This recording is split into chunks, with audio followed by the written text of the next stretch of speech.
Welcome back to Sunrise. We're speaking about the value of debating. Yesterday morning, we had author and poet Colette Robinson on the program, and she spoke about the way we have weaponized words in terms of how media covers events. And a phrase that came up was a familiar phrase in the reportage in Jamaica: Garden House again descended into chaos. So Garden House is a House of Representatives. And it is happening across the globe. The House of Commons, the Congress in the United States, South America and Latin America. Explosive conversations within the Houses of Representatives. In the era of Trump, does this stylized form of defining a mood and appreciating the value of words and that they are units with direction and impact, has that all flown through the window, starting with you, Professor, and then going through to my learned friend at the end? Yeah. It's difficult to answer questions like that because the optimist in you wants to say, oh no, there is always the possibility. And I do think it's important to maintain skills, whether those skills are appreciated in a particular era.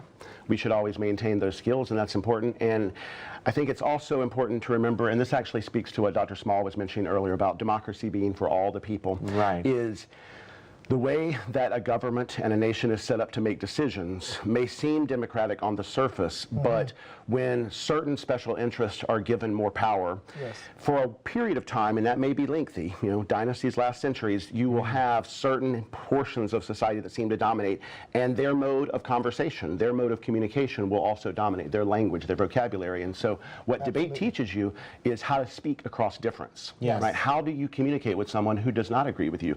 Yesterday in our morality and ethics lesson, we were having that conversation of, okay, Christianity is a system of morality. It gives you a grounding from which you have ethics of rules.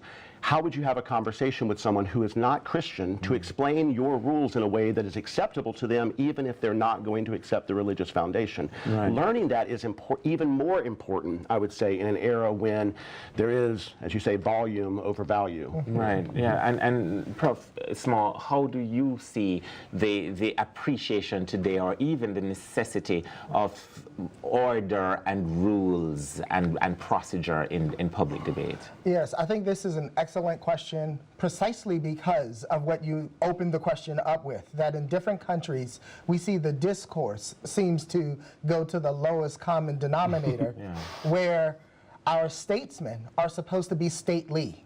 We expect them to model great behavior for our students and for the rest of the public. And sometimes, as Professor Hester mentions for us, that the people in power won't be able to do that. And so then it falls on the members of the democracy to model that for them. And so always remember that they are members of the democracy as much as we are members of the democracy. And so they carry burdens as much as we carry burdens. One of their burdens is to be statesmen, and often they fall short of that. In that case, then it's our burden to be statesmen, to model the behavior for them, and to model it for the younger people who enter the democracy as they become adults. So I prefer statesman engagement, and the reason why is so that we get the value of the points across, as opposed to, as you mentioned multiple times, the volume of our voice across. And Jermaine, in terms of the office being honorable, even if the officer isn't, when those dilemmas are presented, how do persons who have the skills and arts of debating, how do they navigate so that others can understand that both office and officer must attain honor? I pick up where Professor Small left off, that when you exist in a democracy, you have to realize that you are part of the governance of that society. Wherever you are, at whatever level, you have a role to play. And we oftentimes talk about holding our leaders accountable and expecting good performance from them. But it has become a cliche, but it is substantially meaningful. And so one of the ways we can, wherever we are across the society, participate in getting the office that has been harmed by the occupant to become respected is to constantly push and challenge and demand better representation, better leadership, better governance from that officer. We have to as well recognize that as a society, we need leaders. Absolutely, we need leaders at various levels. And it's not just political. It's in entertainment. It's whatever space, and the push must come from every single one of us. Always asking, urging, militating for better improvements. Always, and that's something I feel extremely passionate about. That. It irks me to the core when I see young people, powerful, brilliant, energetic, not being a part of the solution. Right. Tell us about who the participants are at these events. Good. So we have participants from several high schools across the island. I just name a few, and please don't hold it against me if I miss yours. St. George's College is there. St. George's College is there. We have, a wide sway of high schools. We also have some tertiary institutions, Northern Caribbean University, NCU, the University of Technology, Jamaica, the University of the West Indies, Monique, and so forth. And so what this is one of the unique things about this is that we have high school students sitting in the very same space as, in many instances, they're more learned, they're more sophisticated, they're more articulate tertiary counterparts. And so there's that consistent exchange of information. So I feel, and it's a debate I have with my colleagues all the time, I feel that kind of environment is healthy because we're stretching the minds of the younger ones, and we're getting the older ones to realize that, hey, you're not being drained, but you're participating in a process to develop the next generation. You speak about stretching the minds, and earlier one of the outcomes you said of good debating is empathy. The public usually sees the presentation, the articulation, but there is so much preparation and research which ought to precede the presentation. Doesn't always, clearly, but it ought to. Speak to us about the other disciplines that are supported when a debater decides, I'm going to develop and hone this craft. Absolutely. I tell people that my time in debate has given me critical thinking skills, critical listening skills, research skills, and communication skills. I stopped competitive debate many years ago. Every administrative meeting that I'm in at my university, I'm the one that's taking notes. Right? The president's office is the one who's contacting me to say, what happened? Well, there was something discussed, we might have missed that. So the ability to listen intently to a conversation and really distill from that the most important information is critical. Debate is interdisciplinary. Over the course of these 3 days, our students are going to be discussing education reform. They're going to be discussing politics, but they're also going to be discussing, I mean, yesterday we had a vibrant discussion over which is a better holiday, summer or Christmas, that the reasons why, just the ability to articulate. These reasons and the ability to give good reasons and to recognize the difference between a good reason and a bad reason. As I was saying at the beginning, strategic decision making is something we all do, and it's interdisciplinary. So we believe that our workshop on debating in the curriculum will be obviously for the English and literature classes, but the science classes, the history classes, the politics, all courses that students teach, you need to be able to take in information, to understand good versus bad information, and to use that for decisions that make your life better and the lives of others around you better. Right. Absolutely. Professor Small? Yeah, I think Professor Hester is exactly right. So if you look into the community and you wonder, well, who engages in debating? We all will agree that our lawyers and our politicians engage in debating. But I would encourage people to look further, because our doctors engage in debating. They will recede back into a conference room and debate about which is the best course of treatment for a particular patient. But in addition to that, our moral leaders engage in debating. So here I would say Dr. King gave us a perfect example. Yes, he debated against other moral leaders about their purpose in a democratic society. So you'll find debating all across a democratic society. There'll be professionals debating, and there'll be competition debating or competitive debating at the college and high school level. And then there'll be debating in families, and as Professor Hester mentioned, there'll be debating there'll be debates that you'll have among, or individually, right, with yourself. And so I find that debating's all across the democracy.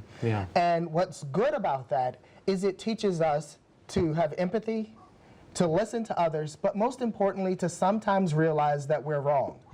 I don't always have the answers. I am not always right. And often, and sometimes someone else will have a better position that I need to learn to concede to, because it'll be better for us all if we realize that we're wrong and someone else is right and we accept the better position. So debating teaches us how to accept the other position. It seems like it's an egoistic exercise, but it's often a very humbling exercise. Absolutely agree with that. Closing remarks.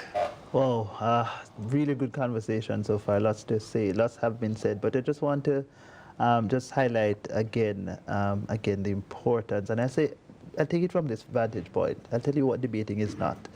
Debating is not a vehicle to solve your own personal crises in terms of identity, finding out who you are, finding answers to life's biggest questions. That's not debating. Debating is a way of getting you closer to finding those answers and expanding your understanding of things. And as fundamentally as human beings, that's the best we can ever get, really. Yes. Absolutely. Right? And so just want to urge Jamaica and Jamaicans right across the board to debate a lot more. Well, debate a lot more and debate in different ways. In different ways. Listen to each I other. hope there is at least a sliver through all of the proceedings that deals with the non-verbal communication. Debating. We do public speaking as well, and a big component of that is the non-verbal. Excellent. So be it resolved, this segment was of value. All in favor? Ayes have it. And Whitney Levy has the screen afterwards. It's now time for the morning edition. After that, Sunrise continues.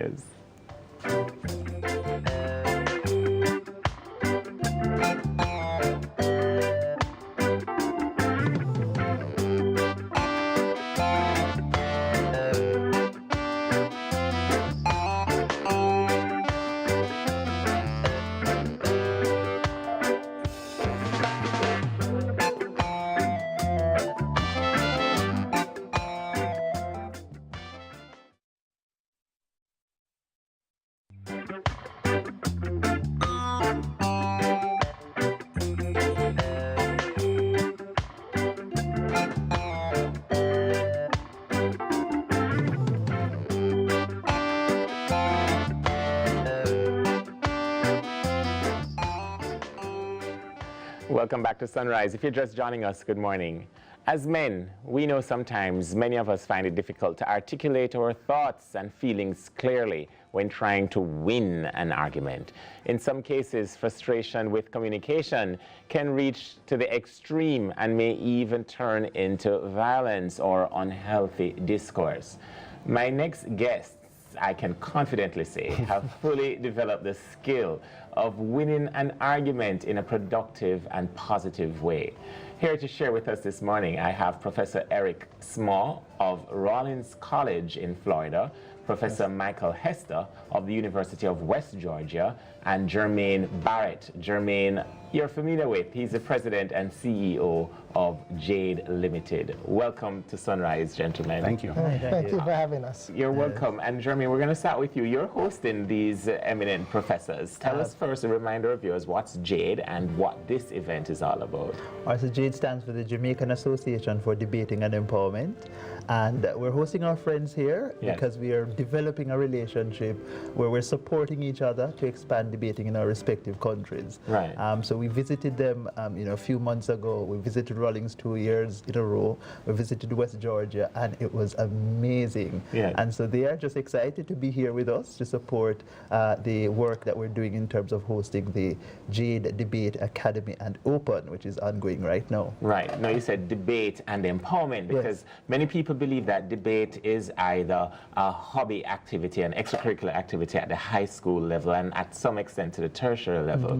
But debate and the ability to have conversation and to resolve issues and to negotiate solutions go beyond a contest. So we're going to start with you, Professor. Why are you a part of this activity first and foremost? So my connection with this activity goes back to my love for this country. About 9 years ago, I made my first trip to Jamaica, and I fell in love with it. It's being from the southeastern United States, the climate was similar, and so when it come in December, it would remind me of Georgia in June. I appreciated that. The people are wonderful. Hold on a second. December in Jamaica is like Georgia in June. So with us complaining now that it is freezing here in Jamaica. It's still cool right now, but leaving cold, wet Georgia to come to Jamaica in December was quite nice. So I did done that for several years, and actually was on the look for, is there a debate happening in Jamaica, and came upon JADE and their website, Jamaican Association for Debating Empowerment, reached out to Professor Barrett, and we began a conversation that led to JADE students and Mr. Barrett and Javon Henry visiting in October to do a public debate that we had with a team from Rwanda at the University of West Georgia in October, and then working here. So that was the connection. So it's because I love Jamaica. Yeah, and welcome again. Thank you. You, sir. So I'm from Rollins College, and we have an international component to our school. Yeah. Our debate team is integral to our international component. And one of the things we look to do is expand debating across the globe and inside of the United States. So we have what we call an international debating exchange with many schools throughout the world. So Cambridge has been to our school, Oxford has been to our school, schools from China, India, of course, Jamaica. Yes. And so that's how I connected with Jermaine. I called him up. I requested that he meet with us. He happily obliged, and then we developed what we call the Rollins Jamaica International Debating Exchange. Yes. So every so often, we'll invite Jade to Rollins for a week of debating. During that week, they will debate at local high schools and colleges in the Central Florida area. In the middle of the week, we'll have what's called the main debate. That is called the Great Debate. And we'll bring Jade in with Rollins to have the great debate on a topic of international importance to both countries. And so that's my connection here. It started with my schools reach out to the international community to bring other debating societies into our school. Right. And we wanted to reach out to Jamaica and the Caribbean as well. And Jermaine, this platform is now located properly at the National University, the University of Technology. Indeed it is. I finally said it publicly. National University. Right. Rightly so. And so, you know, the University of Technology, Jamaica, has been a fabulous supporter and encourager of debating across Jamaica. In fact, the patron of the event is the university's president, Professor Stephen Bassiani, and so we're delighted at that. Yes. And just the outpouring of support. And so this year in particular has been the strongest staging of the event to date. Right. How many years has? So this is its third edition of the exchange, the academy and open. Yes. And it really is designed around giving students an opportunity to learn a vast amount of content in various areas. So we're looking at debating, generally speaking, you know, core ways of arguing effectively, but we're looking at also building their competencies and knowledge in various areas. So we have several electives. We had morality and ethics yesterday. We're going to be having human rights today, which is exciting. What time does that begin? It runs all day. I'm not sure what the exact timing is, but I mean, at any point in the day, several concurrent electives might be going on. And this would have been planned months and weeks ago. It has been weeks. The backdrop that is happening across the political landscape in Jamaica is just a catalyst or a coincidence to these events on the issue of human rights and ethics. It happens to be a coincidence. It happens to be a coincidence, and we think that it's right that we're doing this right now, because young people in particular need to be engaged at a level where they participate in a democracy, and they recognize that they too have a role. It's not just about, you know, tweeting and engaging in social media, disconnected from what's happening in their country, but they need to know. And so we're trying to have them become excited about knowledge, about grasping information, and then also to participate in the conversation that needs to happen as well. So I don't know if you gentlemen had met Norma Rochester before she passed, but if Norma Rochester was still alive, Jermaine, she would have been at these events yesterday and today. Oh, yes. And I remember she once said, The value of what you have to say is not measured by the volume at which you say it. Yes. And then she went on to say that actually those two things are usually inversely proportional. So the higher the volume, the lower the value. Yes. What is there for the value to proper debating and to the abilities to articulate convincingly your points of view? Well, the example that you gave of recent political discussions is important, but I think one of the reasons why we understand debate as being integral to the curriculum is every day people are making decisions based on the information that they have and their ability to digest the information that's coming to them to make choices. That those choices, that's debate. You're debating with yourself all the time. What you're going to wear, what you're going to eat, where you're going to travel, where you're going to attend religious services, which schools you're going to attend. Those are all debates that you're having with yourself or with your family or with other community members. And so what debate teaches you is how to be aware, be a critical listener, understand good information. There is a gentleman in the United States, Dr. Stephen Glass, who once said that debate teaches empathy. It teaches you how to truly understand the other side, which is perfect for what Mrs. Rochester's comment is, because when you have a better understanding, you don't feel the need to talk as loud to make your point. One similar saying that we would have is the difference between having to say something versus having something to say. Debate teaches you having something to say. Yes. And for you, sir? Absolutely. So we think of debating as a community event. And so I was glad to hear Jermaine talk about debating in the context of democracy. So the reason why we believe that everybody has a voice and everybody must participate is because democracy requires participation of all of its citizens. When we find that only some citizens participate and others do not, the ones who participate will participate in their own interests and close out the ones who don't participate. So we believe that debating is incredibly important for the purpose of showing people how to participate in a democracy, for the purpose of making the democracy strong. Right. And every single question that comes up in a debate is a question for the entirety of the democracy. So we often phrase a resolution in terms of this House believes, because the teams debating are representing positions, and those positions need not be their own personal position. They're representing the position for the House or for the community. Or if it's a debate that happens in the entire country, they're representing positions for the entire country. And the question for the country is, which way do you go? Do you elect somebody who will lead you towards democracy? Do you elect somebody who will lead you away from democracy?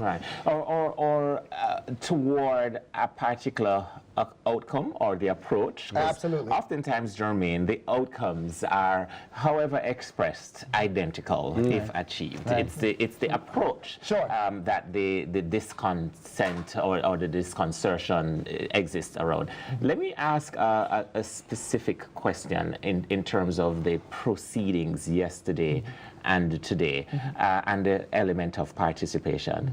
We have become familiar with low voter turnouts on the actual day of casting a ballot. But in 21st century democracies and societies, does that even represent a requirement for participation anymore, the casting of a ballot, when you could post a tweet, Jeremy? Right. And so, and that's an important question. So we don't necessarily take the position that persons necessarily need to go to the polls to cast a ballot. We say fundamentally you need to participate. And participation can be through many means, right? Some persons find it advantageous for themselves to vote. That might be good. We don't take a position on that. What we say, fundamentally, engage in your democracy. Be an active participant in the development of your society. And let your voice be heard. So the Lotto slogan, if you don't have a ticket, you don't have a chance. If you don't cast a ballot, do you have a voice? Well, you know, democracy transcends the ballot box. It goes beyond the elections. And so what we're trying to do, certainly, is to get participants across the island to continuously engage in the administration of the society and to contend, right? To have a voice and to speak. And you made a point, quoting Norma Rochester, that it's those who speak the loudest that are oftentimes heard. I have a particular interest in how classroom and the school system is administered in Jamaica. And one of the interesting things we're doing for this academy is we're having a special workshop on debating in the curriculum that Professor Michael Hester will be leading along with Javon. And what it's designed to do is to give teachers the capacity to understand how it is that you can use elements of debating in the classroom to get better educational outcomes. And that's something I'm fascinated by, because in our classrooms, we oftentimes, first of all, we have overcrowded classrooms, Yes. and only those students who are willing to speak get heard. And then you have the little boy, Tom or Mary, at the back of the classroom, whose head is always down, who is not paying attention, and the teacher is unable to engage with that student. So we're going to be sharing with them ideas about how it is that we can engage the entire classroom and we can have classroom being so much fun.